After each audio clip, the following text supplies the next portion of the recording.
We are Ole Miss Rebels. As Mississippi's flagship university, we dig deeper, see farther, work harder. We pioneered human organ transplants. We helped prove Einstein's theory of gravitational waves. We are conducting life-changing research that solves the problems of today. We are Ole Miss, transforming lives and the world. Welcome to the POMcast with Stephen Willis. Now we're going to do things a little different. We are going to provide an honest look at Ole Miss athletics for the fan, by the fan, and of the fan. That is what we do. Hell be to me. I'm just kidding. Tune in for some Ole Miss sports news. We're going to give it to you straight. Yeah, right now. The POMcast starts now. It happens now. Holy cow. Listen to me. It's starting. Well, it's going to start right about now. Good morning, good morning, good morning. Welcome to the POMcast. I am your host, Stephen Willis, on this magical mystery tour that we call Ole Miss Fandom. We're going to really discuss today what is the next step that Ole Miss football needs to take. We saw improvement last year. What is the next step to even make them more relevant? I think it is going to happen, but we're just going to ramble on and think about ways that improvements that we want to see. We might get into a little bit of the super regional, but there's a Tucson regional preview down there by Chris Muller that you can, it's kind of a 30,000 foot view of the regional. We're going to do a preview before the game. We're going to do a reaction after the game. And that's what we're going to do over the course of the weekend. So that's all the stuff that you guys have become accustomed to. So we might talk a little bit about the regional, but don't expect too much baseball on today's show, honestly. Before we get started, I do want to tell you about the Vault Society. What is the Vault Society? Well, it's the major push from the Ole Miss Athletics Foundation. It's a 5-year commitment of support. Membership starts at $5,000 a year, and there's a benefit chart on the site. We'll give you that to you in a second. There it is over there. All gifts to Ole Miss between now and June 30th will receive triple points. Red points are non-deductible and go towards priority seating. Blue points are 90% tax deductible and go towards parking and non-home ticketed games. That'd be postseason, kind of like what's going on last weekend at Swayze. Bowl games, like the Outback Bowl, or neutral site, like what we have coming up on Labor Day. So it's a way for you to get up that priority ranking and get your seat that you want and sit with Ole Miss fans when you're out there on the road. Anyway, you can check that out at give2athletics.com. That is give2athletics.com. Also, I would do, however you're watching or listening to this program, thank you very much. But there's another way we're going to let you know. We're on Twitter at the Stephen Willis and at the Rebel Walk. We're on Facebook at facebook.com/POMcast and at the Rebel Walk. We're on Twitch at positivelyolemiss, and we're on Facebook at Positively Ole Miss. Basically, when it comes to YouTube, subscribe and hit the bell. That way you'll know not just that we're streaming, you'll know pretty much what we're streaming about, and you can determine whether or not it's something you want to spend time on. Also, if you're podcast-centric, we do a pod. We're not going to ever focus on the pod because, honestly, we're trying to monetize this, and it's way too easy to skip over commercials on a podcast. We're going to do it for you because it's expected and it's going to be there, but we're always going to focus on the video product, as you can see with the stuff that's going on. We are where you are already. We'll never ask you to go for a second location, and we're never going to hit you up for money. We believe all content should be free. But thank you very much on this. What is this? Is this Wednesday or is this Tuesday? What's today? It's Wednesday. It's hump day. It's difficult to tell the days of the week after the long weekend. I've got a big weekend planned. Speaking of weekends, basically we're going to wake up Friday morning and we'll do a preview of the Super Regional. We will do a POMcast on that Friday. We will do a reaction show after the game. On Saturday, we'll do a preview. On Saturday, we'll do a reaction show. And if necessary, that'll all be repeated on Sunday. And on Monday, we will take a break. But the POMcast will do an autopsy on the weekend. So it's lots of big content. We also have a preview show with Mississippi State with Jake Wimberly down below too as well. You can check that out. Basically, we talked about a little bit about Mississippi State, about 9 minutes. And then 9 minutes on the SEC as a whole. I mean, we covered Georgia. We covered Florida. We also talked about the playoff expansion possibility and what that means. And it's actually a really good interview, so check that out on all of your streaming sources. So we want to talk today about what Ole Miss needs to do to take the next step. And people are going to look at it. And if you're looking at low-hanging fruit, you have the defense needs to jump from the 120s to the 80s. Duh. That's obvious stuff. But the rise in the defense coupled with a little bit of the drop in the offense, because Elijah Moore is going to be a tough replace for this offense and anything. They're still going to be good. They're still going to be dynamic. But Elijah Moore is going to be not a like-for-like replace. So there's going to have to be some scheming around. Now, remember, all offenses are done basically now in between the hashes. So many matchup zone type defenses and zone defenses to go with the spread offense. It's caused a evolution of the game. It's caused really the way the game has been played change. So with this offense, like most every offense, it's going to dominate between the hashes. So you're going to see a slot receiver and a tight end patrolling that area. They different plays, different routes. Remember, this offense is an insanely simple offense. People don't realize that. Its weapon is tempo and RPOs. Because every play has a run tag, every pass has a run tag, every run has a pass tag. Every play is an RPO. Now, there's probably 10% of the plays that get called in the course of a game that I refer to as Lane Kiffin specials. They're designed to beat a certain defense, double move. The Elijah Moore play against South Carolina is a fine example. The third touchdown by Elijah Moore against Vanderbilt is a fine example. They're designed for chunk plays, they're momentum plays, but the base offense is relatively simple. It's off of that tempo is the number one weapon, followed shortly by everything being an RPO. And what that does is mean the linebacker can never be right. If they overcommit to the run, which 15 years ago was commonplace, worry about your run fit, get back to pass coverage later. That's how that looked. That's the reason play action pass was so dominant. And to some extent it still is, but you know what I mean. But if they come up aggressively against the run, you throw it over the top of them. Either the tight end or the slot receiver is going to be in that area behind the linebackers and in front of the safeties. Now, what you're thinking, well, why don't the safeties just come up and let the linebackers do? Well, that's where the Lane Kiffin special plays happen. That is where you get the chunk yardage, the double moves. That's the over-the-top plays, the top off of the defense plays.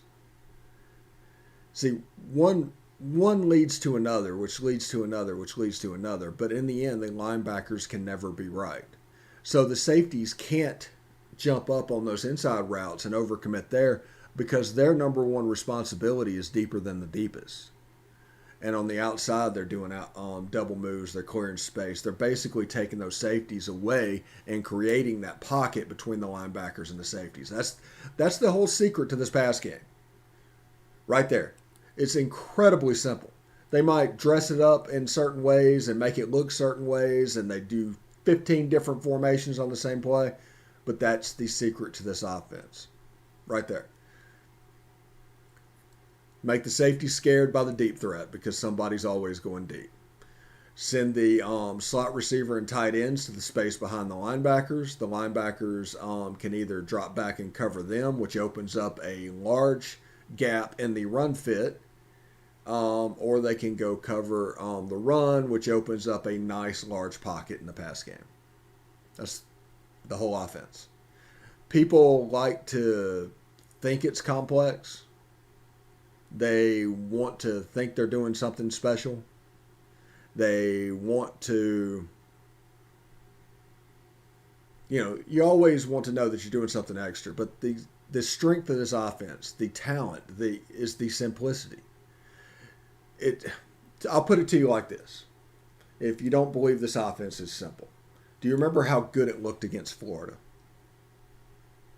After so few practices. Remember how good it looked. Remember how bad the defense looked. In that same period of time. Lane Kiffin's even mentioned that it's hard for this offense to show out in a scrimmage or in a practice environment because it is so reliant on tempo. It is generally an offense that is a gamer. This is the reason that 15 years ago this offense would not exist. Because everybody'd see it in practices and assume the warts. Assume the worst. This won't work, see? But the stick-to-itiveness combined with the going forward on fourth down, with the analytics, the deep plays that just scare corners and safeties to death, because they're coming every game. 10% of the plays, they're coming. You just don't know what it's going to be. The rest of the offense is going to be that RPO system. Just torturing linebackers. You can't be right.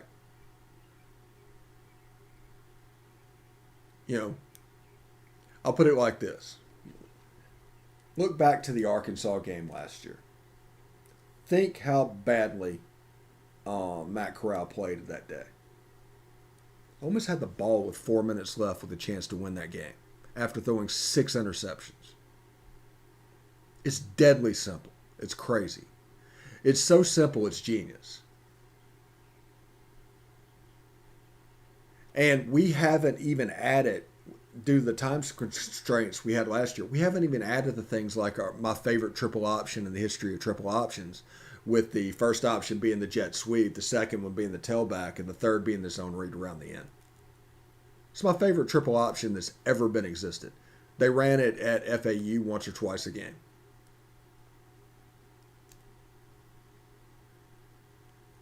Now, the wild card in this offense and the way you can replace the productivity that Elijah Moore got there is by tweaking it just a little bit. I am a huge J.J. Henry fan.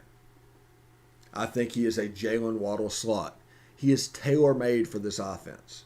Now, if you look at the difference between Jalen Waddle and our Alabama's offense and what we do, we are much more reliant on the jet sweep. Lane Kiffin is a huge jet sweep guy. He likes the way it spreads the defense out like an accordion.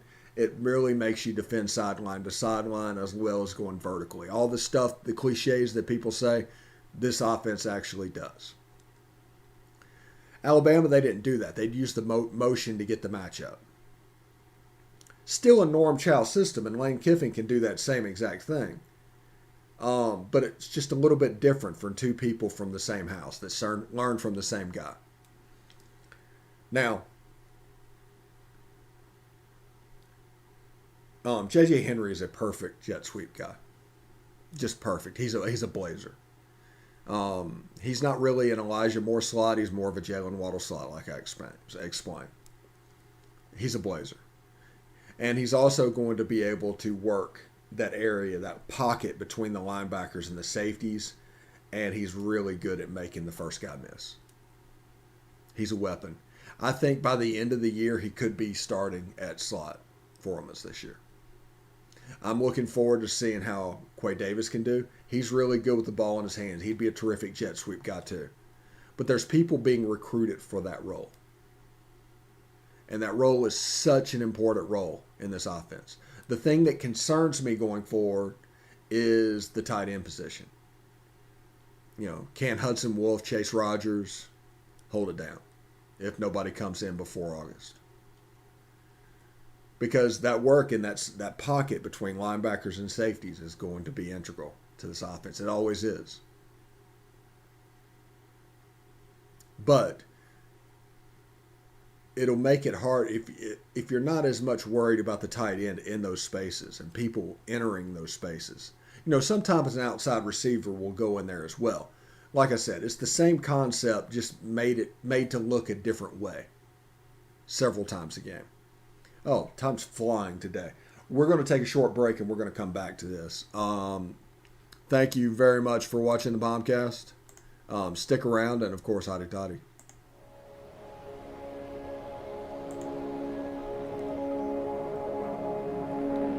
Only 10% of us get enough daily exercise.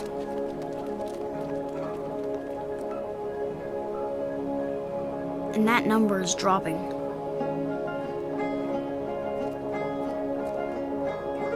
Nearly 30% of us are overweight or obese. We spend 6 hours a day in front of a screen. As a result, we now have a shorter life expectancy than our parents. But give us the right start in sports, and we'll never stop. Learn how at active4life.ca. Hey, this is Stephen Willis from Positively Ole Miss. We're almost done with this break. We'll be back with good information quite soon. The military has been in every generation of my family, and so has VA. It wasn't easy for my dad after Vietnam, but VA helped him and my mom get the home they'd always wanted. My grandpa's been coming to VA since World War II. They even helped him lay to rest one of his battle buddies from Normandy. And me, I followed in their footsteps and served with pride.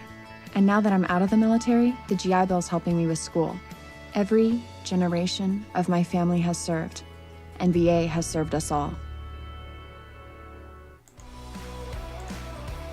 All right, welcome back to the POMcast. Before we get started, I do want to tell you about the rebelwalk.com. Evelyn and her team do a fantastic job. They provide a subscriber-level service for no money. Doesn't cost you anything but your time. And boy, is it well worth it.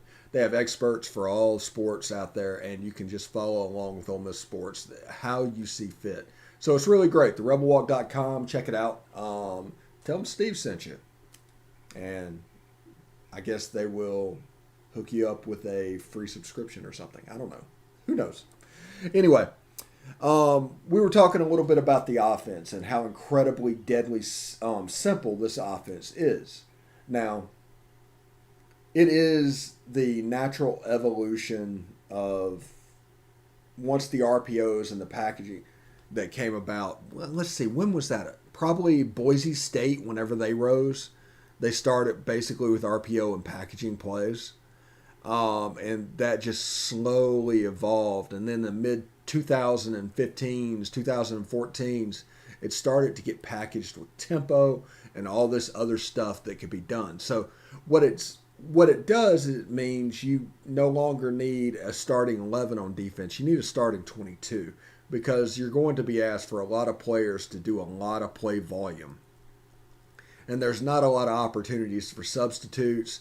Like if a substitute goes in at free safety, he's probably in for the series. Stuff like that. So what they need to do to get better, they need to somehow replicate in this offense. And I explained, there's a little bit of a worry at tight end. I'm not worried at slot, believe it or not, to replace Elijah Moore's production. That's not easy to do. That's, not something really we're looking forward to doing, but it's there. We do have dangerous guys on the outside that play that role pretty well. This is the season for Jonathan Mingo to break out. If you're going to do it, it needs to happen. Also, Dennis Jackson needs to break out. He was apparently a star in the spring practices. Didn't show up in the game. That concerns me about it switching. It's the difference between practice and a game, and just the fact that it's different when the lights are on. Some people are gamers, some people are not. I am a little bit concerned about that, but he's kind of Missouri for me right now. Show me when it comes to the wide receiver position. Now, all of this was talked about to get to the defensive side of the ball, which is probably what needs to happen for us to take the next step. Everybody says, 80th on defense is enough. We are building this defense from the back forward, and that honestly needs to happen because in the days of spread offense, you are going to need body types that are more closely to safety than linebacker. You show me a team that plays 4 linebackers, I show you a team that generally doesn't win very much. Just because of modern football. We're on defense playing basically a 4-2-5 or a 3-3-5. We alternate back and forth depending on what we need to do. But the back side of the defense, they're obviously going to build this defense back forward. And you can see that with their recruiting class, Otis Reese, Jacob Springer, over on the edges in the corner. They're going to build back forward. And that's actually an incredibly smart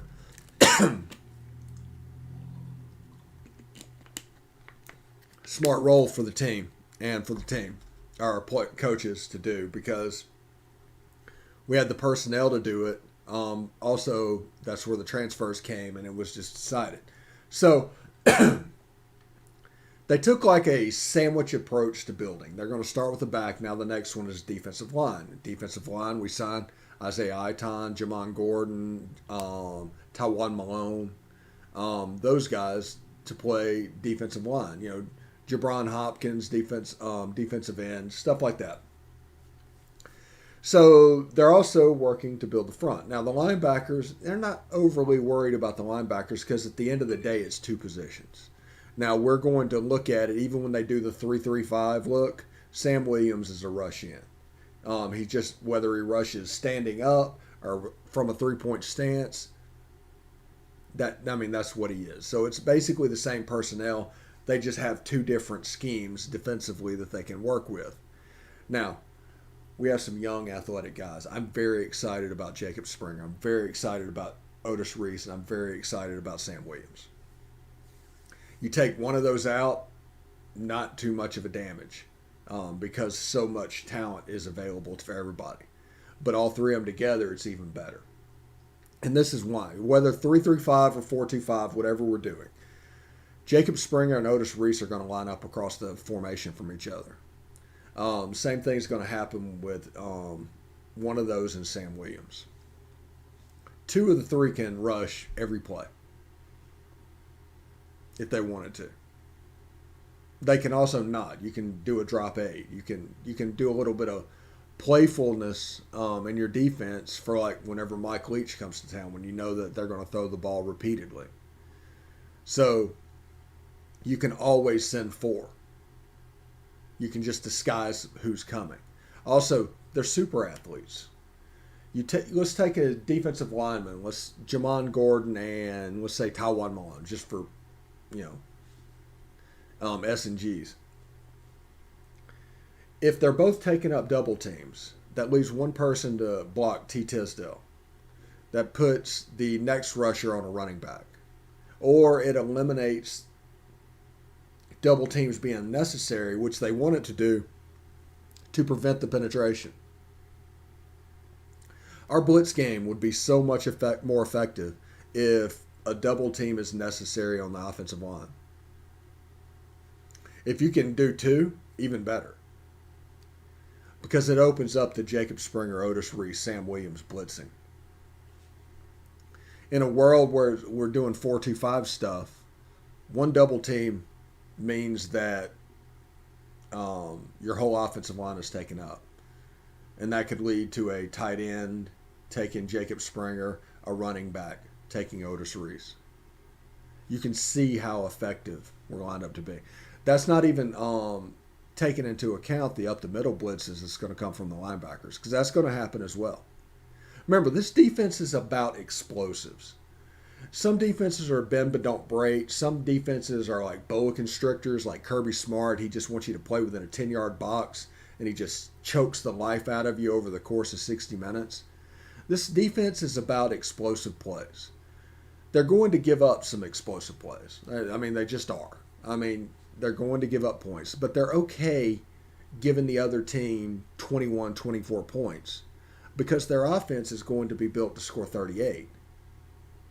That gives you a little bit of pad.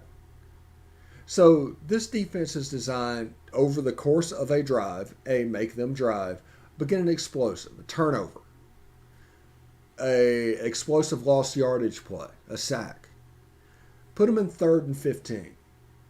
And all of a sudden your defense becomes quite more exotic and more effective. But it's not going to ever be the defense that just stifles you and just chokes you out. It'll never look like Kirby Smart did back in his day at Alabama.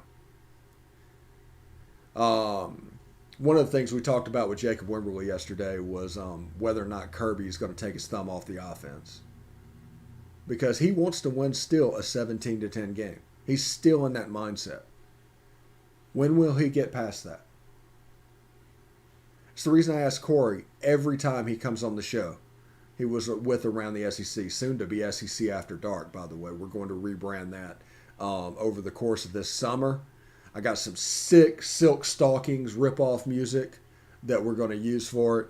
It's going to be great. We're theming it late 80s, early 90s like it's going to be awesome. But Corey and Jeb are going to be back to talk football and Around the SEC. But, I mean, what they need to do to take the next step is to equal on offense what they did last year. Probably 65 to 75 on defense, and have a more confident special teams. If Caden Costa can perform, you have a weapon, special teams. All of a sudden, you only have to get to the 35-yard line to kick a field goal. Although I don't know that it'll matter with as much as we go for it. Who knows? But that is probably the next step. The offense at the level it was last year, defense 65 to 75, and competent special teams will probably get Ole Miss to 8-4, 9-3 this year. That's the goal. That's what we all want, right? That's the whole enchilada. Anyway, I didn't want to saturate you guys with too much baseball coverage this week since the preview show just got released. So we spent the afternoon talking about football. So thank you very much for that. We're going to give you a couple minutes back. And, of course, have a good one. Have fun.